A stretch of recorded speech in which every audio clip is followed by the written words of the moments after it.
Salut tout le monde, c'est Furix. J'espère que vous allez bien. En tout cas, moi ça va nickel. Nous nous retrouvons pour cette vidéo où nous allons faire un jeu sur les monstrueuses erreurs de Jurassic Park. Faux accords. Alors bien sûr, ceci, oui, on peut dire que je pique la vidéo, mais non. Je vais défiler la vidéo. Je vais faire des arrêts. Vous allez devoir essayer de trouver les erreurs dans cette partie. Et après, il y aura Michel et Michel qui vont tout vous expliquer. Je vous dis. Je vous laisse regarder les vidéos et après je vais aussi vous expliquer. Dans les effets visuels. J'ai dépensé sans compter. Ouais, enfin sans compter, ils auraient pu embaucher un script supplémentaire. C'est-à-dire Michel, Regardez. Hop. Maintenant, je vais baisser le son. Voilà. C'est deviner le problème. Regardez. Ah non, oui, c'est vrai. Essayez de deviner le problème. Je sais pas si on a déjà vu. Là, c'est comme ça.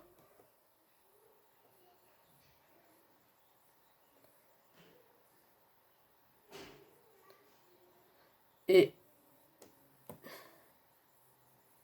elle bien la scène. Et là.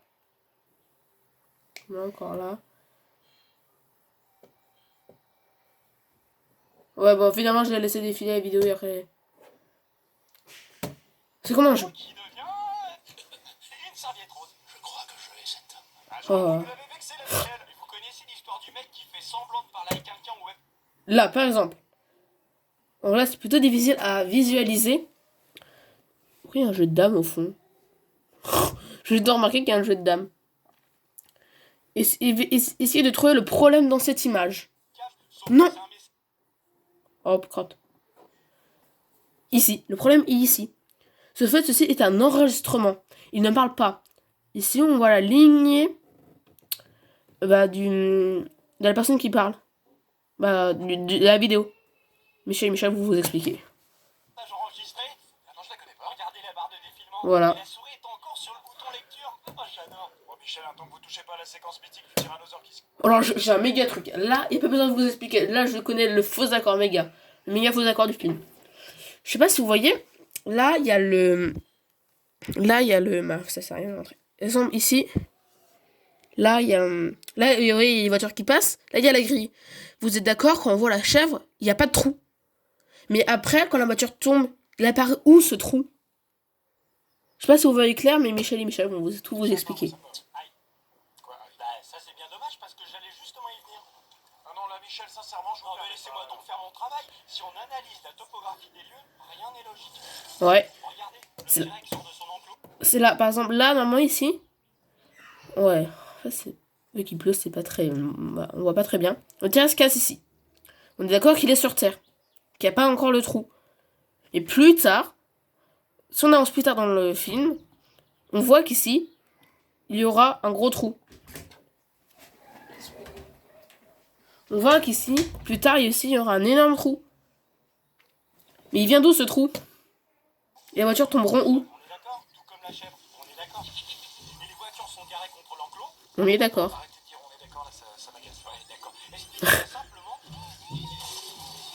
D'où sort ce fossé de 25 mètres? C'est une erreur énorme là. On est d'accord. Enfin, c'est vraiment pas bien ce que vous faites là, Michel. Bon, en même temps, c'est vrai que le script aurait peut-être eu besoin d'un assistant, là. Tout comme l'accessoiriste, qui doit avoir une dent contre le méchant du film. On voit clairement. Bah là, je sais pas. Je l'avais pas remarqué, mais je vous laisse. En changeant le sens des panneaux.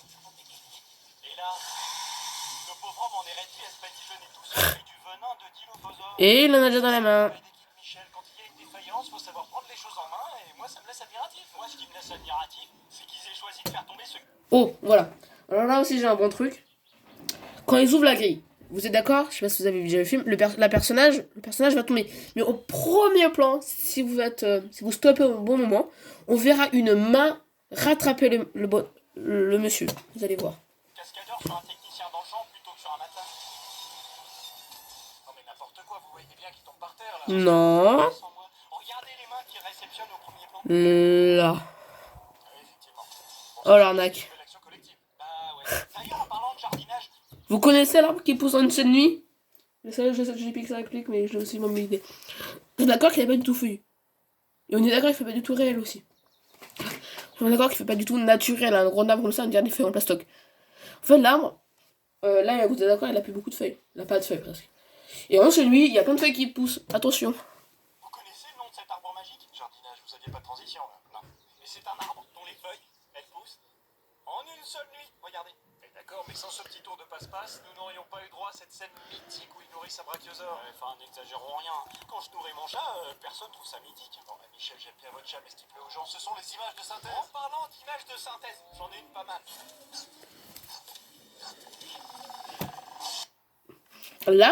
Là aussi, il faut faire pause un bon moment. Quand un tirage va prendre le vélociraptor, qui va, ouais, je sais pas si vous l'avez vu aussi, qui va tirer, et pendant une seconde, le vélociraptor a disparu. Et je pense que je risque de vous vexer un peu. Ça, ceci n'est pas un vélociraptor. Voilà, tout, voilà. Clair et net, je mets ça sur le point direct. Ceci n'est pas un vélociraptor. Un vélociraptor, c'est un petit peu plus petit. Et ça a des plumes. Ceci est un... J'ai perdu le mot. Je sais pas un vélociraptor. Donc ils ont utilisé pas des vélociraptors. Ils ont rajouté le... C'est un rap... Je crois que c'est un raptor, ils ont rajouté le vélo. En vrai, ils m'ont donné le nom vélociraptor, le reste, c'est pas un vélociraptor. Donc ça faisait un petit truc tout poilu, tout plein de plumes. Ici, le raptor, regardez, disparaît de la gueule du T-Rex pendant une image. Ça, c'est pas grave, ça se voit pas à l'œil nu, Michel. Ouais, enfin, pareil pour vous. Bon, ce genre d'erreur est inévitable sur un film à si gros budget. S'ils avaient un si gros budget, pourquoi n'ont-ils pas construit 2 troncs d'arbres différents? Voilà, je sais pas. Un, deux. Attention. Non. Deux. Et on voit le même. On voit le même. Il faudra lui faire demi-tour. Quand on met les 2 plans bout à bout. Hein? Bon, en gros, ce que vous êtes en train de nous dire là, c'est que ce film. Oui. Attends, laissez-moi dire. Mais pas du tout, Michel. C'est un gros tas de merde. Voilà. J'adore Jurassic Park, tout comme vous. Simplement, je fais mon travail. Et puis, vous savez. Je ne blâme pas les gens pour les erreurs qu'ils commettent. Si. Mais qu'ils en assument les conséquences. Non. C'est marrant ça, des extraits comme ça. C'est comme si on leur parlait. C'est rigolo. Ouais. En tout cas, c'est la fin de cette émission. À la semaine prochaine, Michel. À la semaine prochaine. Je vais vous passer un deuxième faux accord vite fait. Et c'est parti. Vous saviez que l'apatosaure, il pouvait produire tellement de méthane qu'il aurait contribué au réchauffement climatique de l'époque. Énorme! Un peu comme une grosse vache, quoi. Ça pourrait être, c'est l'Edmontosaure qui est surnommé la vache du Crétacé. Enfin, c'est surtout parce qu'il se déplaçait en énorme troupeau sur des milliers de kilomètres. Je sais même pas ce que c'est, ce truc. Le plus classe, de toute façon, c'est Vélociraptor. Sauf qu'il est pas super bien représenté dans les films. En réalité, Ouais. il était beaucoup plus petit, il vivait souvent seul, il avait sûrement des plumes. Il est même appelé poule préhistorique. Poule préhistorique. Et ils ont raison. Si vous voulez ma dernière vidéo, bon, en fait, il y a eu une coupure. Oui, ça a coupé. Là, ça du vélociraptor et la poule.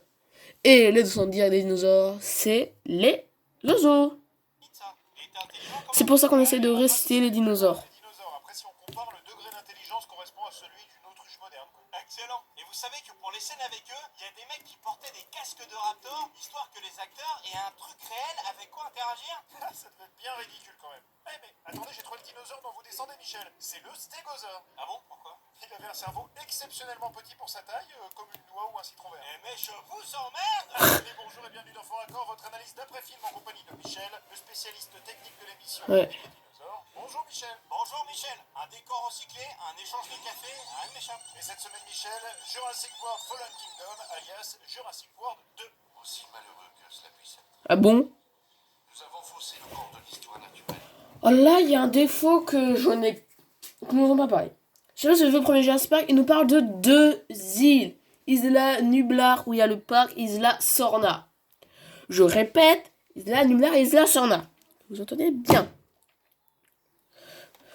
Et ils ne nous en parlent pas dans cette émission-là.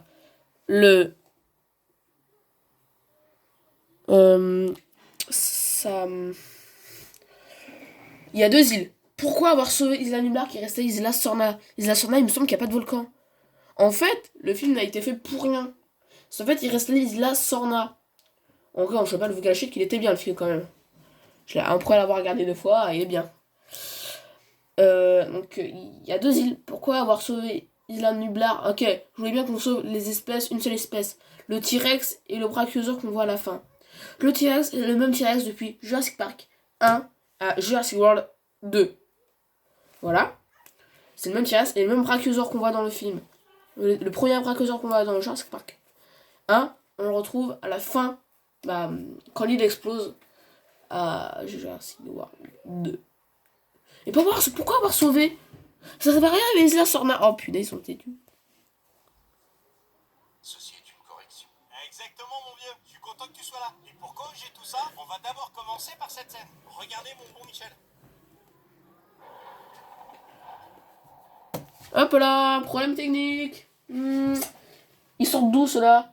Il me semble que l'enclos du mosasaure n'est pas relié à la mer. Je laisse Michel expliquer. Oups. Pause. Donc là, le petit sous-marin entre dans le bassin du gros dino-baleine. Alors ça s'appelle un mosasaure, Michel. Et puis ça n'a rien à voir avec une baleine, ça ressemblerait plutôt à une sorte... D'accord, Michel, si vous voulez. Bref, sauf que c'est impossible que le véhicule vienne de la mer comme on le voit ici. Pourquoi? Si on regarde cette carte de l'île, voilà, on voit que le bassin est au centre du parc et aucun accès maritime direct n'est visible. À part la rivière, mais c'est pas relié à la rivière. C'est clair, même si le mur a l'air balèze, je pense qu'un mosasaure motivé peut se le faire. Un mosasaure. Oh merde. Bon, passons maintenant à cette séquence. Qui coûtera la vie au tout dernier dinosaure de la planète. Il résiste là, Sorna, vous avez pas compris. Le monde en 2015.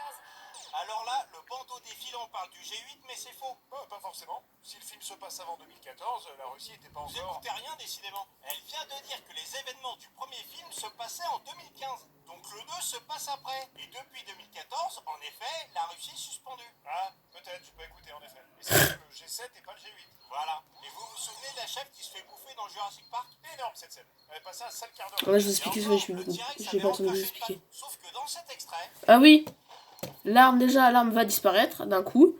Et après, le bonhomme, l'Indoraptor peut pas manger ça aussi rapidement.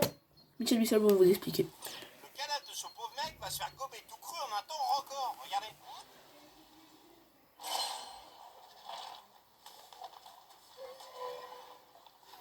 Faut le mettre dans le Guinness des records, le dinosaure. Voilà, l'Indoraptor l'a déjà avalé. Peut-être pas, il a sûrement croqué qu'un morceau. Regardez la suite.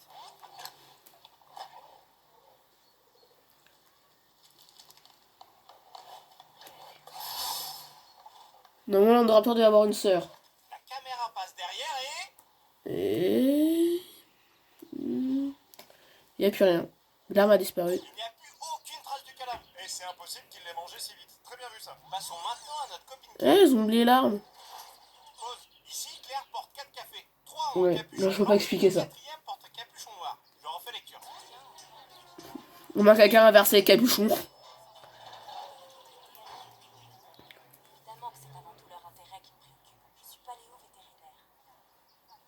Si, ça existe. Elle distribue ses gobelets et va donner ce dernier au mec assis en face de Zia. Ok. Je refais lecture. Je sais ses économies. Le capuchon noir va devenir un capuchon blanc. Oui, allô? Bonjour, c'est la députée Delgado. Madame la députée Delgado. Je m'appelle Pierre et je suis la présidente. Ouais, et aussi un souvenir. Pause. Je fais un aparté pour vous montrer ça. Claire a la main levée sur ce plan. Je refais lecture. Main baissée ici et... Main levée. Hop, main levée à nouveau là. Pas mal, merci. En vrai, je trouve pas que c'est un faux accord sur le fait qu'on la voit lever de son main. Tac. Et voilà, un café avec un capuchon blanc et cette fois sur le bureau du mec. En effet, c'est bien vu ça. Je sais. Bon, et maintenant, on va parler volcan. Regardez cette séquence. Voilà, c'est impossible qu'il survive à ça. Il est vachement trop près. Il devrait cramer. Voilà. Pause. Donc une coulée de lave comme ça montre que l'éruption est effusive, ok? Ok. Mais il devrait pas être brûlé notre ami Owen là? Étant donné que la lave peut atteindre 1200 degrés, Oui. il devrait rôtir comme un cochon effectivement. Mais c'est pas le pire. Si j'avance un peu... Voilà, regardez. C'est Là, quoi c'est très clairement une éruption explosive, ce qui est impossible. Attends, Attendez, Michel, l'équipe technique a consulté des volcanologues, hein, donc je pense que c'est quand même assez proche de la réalité, le film. Je sais pas qu'ils ont consulté, mais c'était des guignols, pardon. Parce Oui. qu'un volcan peut pas avoir d'éruption à la fois effusive et explosive. Parfois, il y a des petites phases différentes, mais c'est pas autant marqué. Mais aussi, le process a été largement accéléré. Vous imaginez, ça aurait pris des heures, donc les phases sont finalement superposées. Vous avez toujours réponse à tout. Mais vous avez tort. Et puis expliquez-moi dans cette scène, sachant que la nuée ardente est très chaude et va très vite, Oui. comment Owen peut s'en sortir? J'ai pas vraiment d'explication pour ça. Ha. Bah enfin. Et surtout, qui a eu l'idée grandiose de construire un parc d'attractions pour des milliards sur une putain d'île avec un volcan actif? Pardon, un peu de bon sens, ça ferait pas de mal. Mais ça se trouve, il était éteint au volcan. Considéré comme endormi peut Et là, comment il survit avec ces nuées ardentes? quelques centaines d'années, ça peut même aller jusqu'à 10 000 ans, donc vous pouvez pas savoir, c'est vraiment pas de bol, quoi. Vraiment pas de bol, comme vous dites. Ah, et je rembobine un peu pour vous montrer un autre truc. Alors aujourd'hui, je sortirai une vidéo sur Jurassic World Evolution normalement. Sur le plan suivant, hop, elle se fame une seconde fois. Wouhou. Ça arrive souvent, ça. Ils aiment bien montrer les actions 2 ou 3 fois de suite au cinéma pour renforcer ce qui se passe. Mais on est d'accord, ça reste un Je ferai un deuxième épisode, mais c'est moi qui concepterai, je pense. sur la géosphère. Comme nous le montrait notre pote Jimmy Fallon dans le premier film, les vitres sont par balles. Regardez. Et en prime, chaque véhicule est entouré d'une Vitre par balle. transparente, si résistante qu'elle arrête une balle de calibre 50.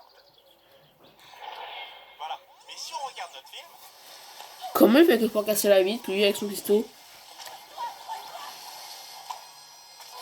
hop, premier coup de feu et ça fait un trou. Super les vitres par balles. À moins que les vitres se soient endommagées pendant le temps. Et on va finir sur une réutilisation de décor. Regardez cette séquence. Par ailleurs, je suis à court de temps et encore plus de patience. Il faut que vous compreniez. Voilà. Bon les amis, je vais vous laisser parce que là, ça va bientôt couper. Je vais vous dire, aujourd'hui, j'aurai un deuxième épisode de la fin de ça. J'ai aussi d'autres faux accords, mais moi-même que j'ai trouvé. Donc, n'oubliez pas de vous abonner, partagez les vidéos, pour que je le dis.